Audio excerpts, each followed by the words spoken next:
Friends, தேங்காய் சட்னி சுவையாக தேங்காய் சட்னி செய்கிறது எப்படின்னு பார்க்கலாம். நான் ஆல்ரெடி அரை முடி தேங்காய் போட்டு அரைச்சி வச்சுருக்கேன். அப்புறம் இதில் ஒரு கைப்பிடி அளவு கொத்தமல்லி போட்டிருக்கேன். ஒரு 4 டேபிள் ஸ்பூன் கடலை போடுறேன். அப்புறம் இதில் கொஞ்சமாக நான் உரிச்சு வச்சு ஒரு 4 பல் பூண்டு போடுறேன்.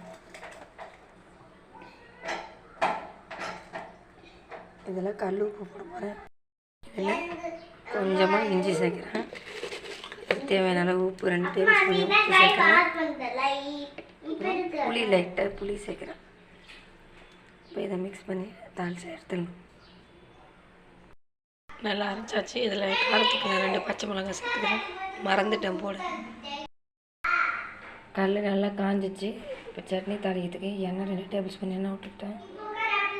எண்ணெய் காயிட்டோம். எண்ணெய் காய்ஞ்சதுக்கப்புறம் நல்லா உளுத்தம்பருப்பு கடுகு சீரகம் போட்டு பொரிச்சு எடுத்து அதில் போட்டுருவோம். முடிஞ்சிச்சு வேலை. சட்னி தாளிக்கிறதுக்கு எண்ணெய் நல்லா காஞ்சிச்சு. இதில் கடுகு போட்டுருவோம். கடுகு சீரகம்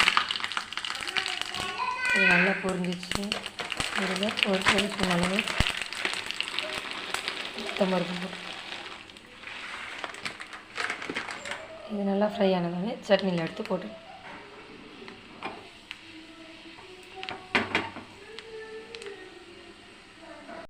தாளிக்கணும், இல்லைன்னா தீஞ்சிடும். இப்போ இது பொன்னிறம் ஆயிடுச்சு. தெரியுது பாருங்கள். அரைச்சி வச்ச சட்னியில் இதை ஊற்றிடலாம். இதில் நம்ம கட் பண்ணி வச்சுக்கிறேன் கொத்தமல்லியை தூவி விட்டுருவேன். ரொம்ப டேஸ்ட்டாக இருக்குதுங்க சட்னி. நீங்களும் அது மாதிரி ஒரு வாட்டி செஞ்சு